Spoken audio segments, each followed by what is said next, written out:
Olá, senhores, uma saudação a todos vocês aqui do Tribunal de Contas que estão comigo, você que está em casa, que está no tribunal do Brasil inteiro, junto aqui com o Instituto Rui Barbosa e Tribunal de Contas do Estado do Paraná, em mais uma ação para poder aqui difundir a parte da auditoria, a parte da nossa ferramenta, o nosso dia a dia. E, senhores, hoje nós vamos falar sobre matriz de responsabilização. Essa é uma matéria, sem dúvida, que todo mundo que já fez auditoria já sofreu na pele com a tal da matriz de responsabilização.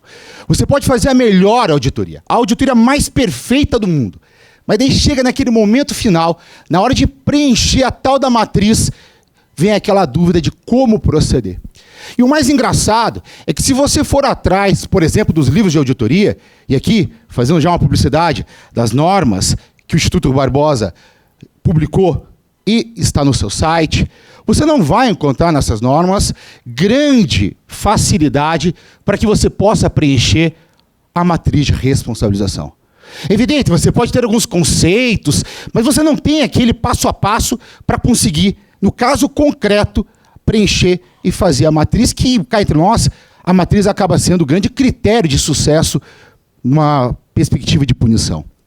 Então, quando você pega e não encontra nesse livro de auditoria, o que você faz para poder conseguir avançar e conseguir preencher a matriz? Você faz aquilo que todo mundo sempre acaba adotando. Você vai no Google. E você coloca lá no Google matriz de responsabilização, torcendo, quase que rezando, para encontrar algum modelo já pronto, alguma receita de bolo para que você possa utilizar. E, de fato, você vai encontrar. Porque existem alguns tribunais, e aqui alguns no S bastante plural, que fazem realmente menção passo a passo daquilo que deve ser posto na tal da matriz. Eu cito aqui como exemplo, por exemplo, o TCE de Goiás, mas você acaba sempre parando no TCU. E aquilo que está no TCU acaba sendo quase que uma verdade absoluta, e muitas vezes a gente sequer questiona se aquilo que está escrito está condizente com a nossa realidade, ou se nós aceitamos aqueles conceitos. E mesmo tendo essa estrutura do TCU, confesso para vocês que mesmo com aquele quadro que eles nos trazem, aquilo não é suficiente muitas vezes para o caso concreto conseguir preencher de maneira adequada. Então a minha missão hoje, senhores, ao longo dessas 2 horas, é fazer com que você, quando você sair daquela porta, ou você em casa, quando você apertar o stop no final de todos os nossos módulos, que você possa chegar em casa, olhar na cara da tua mãe, da tua esposa, do teu marido e falar: eu sei o que é matriz de responsabilização. Eles não vão entender nada disso, né? Eles vão falar que está ficando louco, mas você vai poder se orgulhar disso.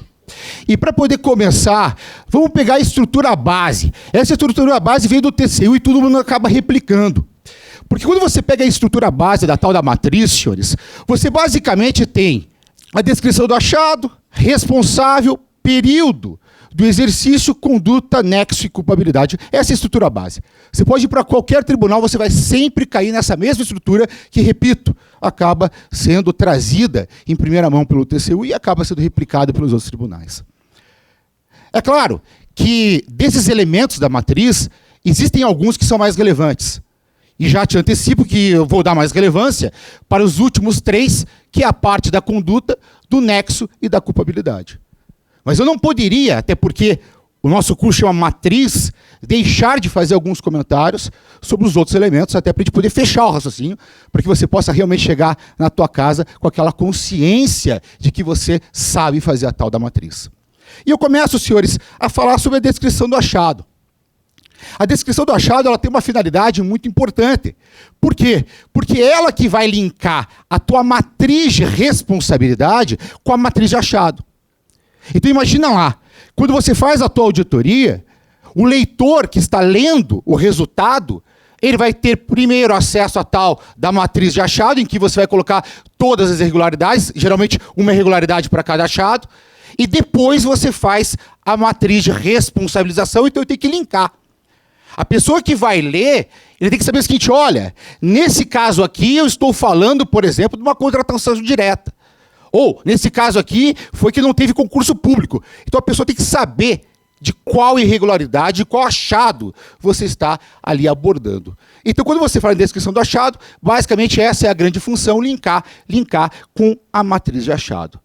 Preciso aqui colocar na íntegra, porque eu já vi a auditoria sendo feito isso, que o pessoal simplesmente replicou, copiou todo o achado. Não é isso, não há necessidade. A pessoa que está lendo a peça, ela tem a visão do todo. Então, particularmente lá na quarta inspetoria, como que nós fazemos? Nós linkamos com o título. Achado número 1, que era o achado número 1 dentro do relatório de auditoria, a gente coloca lá o título, um título conclusivo, só para que a pessoa saiba daquilo que está sendo tratado. Não tem grande dificuldade.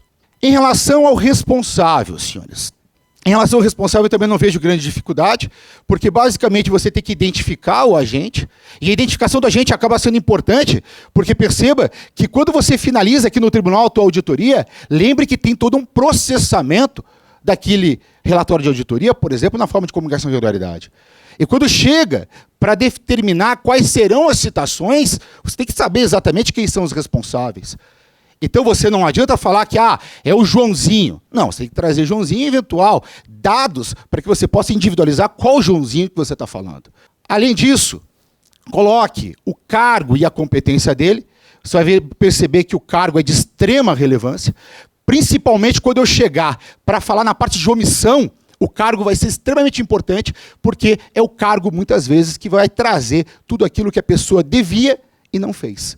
Então, eu acho muito importante colocar, e aqui seguindo aquilo que todos os tribunais já pacificados colocam, eu colocaria também o cargo como competência como algo necessário. E também eu colocaria o período de exercício até para evitar, senhores, que você daqui a pouco responsabilize uma pessoa que, por exemplo, não estava no cargo na época do achado. Então é importante você mostrar que, puxa, o fato aconteceu em tal data, e naquela data quem era o diretor era o Rodrigo. Até para poder justificar a vinda daquela pessoa na tua matriz de responsabilização. Agora, senhores, vamos falar bem a verdade. Levantar cedo, chegar aqui no TC para ouvir o que eu falei até agora, não valeria a pena. Porque isso aqui é o feijãozinho, é o melzinho na chupeta. Não é verdade? Aonde a chinela vai cantar, aonde a gente separa o homem do menino, é naqueles 3 ali de baixo. Porque falar em responsável, descrição do achado e período, isso aí não tem grande dificuldade. Eu nunca vi gente com dificuldade nisso. Agora, quando você pega e fala conduta, nexo, culpabilidade, e agora com a LINDB, que nos obriga, na minha opinião, a colocar também o dolo e erro grosseiro, daí você começa a crescer o grau de dificuldade. Agora, onde que eu vou conseguir diminuir essa dificuldade? Como que eu posso, aqui no Tribunal de Contas, lidar com esses conceitos? Porque vamos ser bem sinceros, que esses conceitos não são tratados de maneira aprofundada em livros de auditoria. Não são. Até porque todos esses conceitos, conduta, nexo, culpabilidade, dolo, são conceitos oriundos do direito penal. Então perceba que, por mais que na auditoria muitas vezes você não tenha o devido aprofundamento conceitual desses termos, você tem uma outra ciência, que é o direito penal, que há séculos se debruça para poder explicar o que é conduta, o que é nexo, o que é culpabilidade, o que é dolo, e aqui, erro grosseiro como culpa, que é aquilo que nós aprendemos na nossa graduação. Então, senhores, a partir de agora nós vamos tratar cada um desses elementos à luz do direito penal, até porque nesse caráter punitivo de responsabilização, a lógica é do direito penal, a lógica é essa que você vai utilizar para poder responsabilizar uma determinada pessoa. E eu vou começar, como não poderia ser diferente, eu vou começar com a conduta, que é o nosso primeiro elemento. Mas isso ficará para o próximo módulo. Até mais.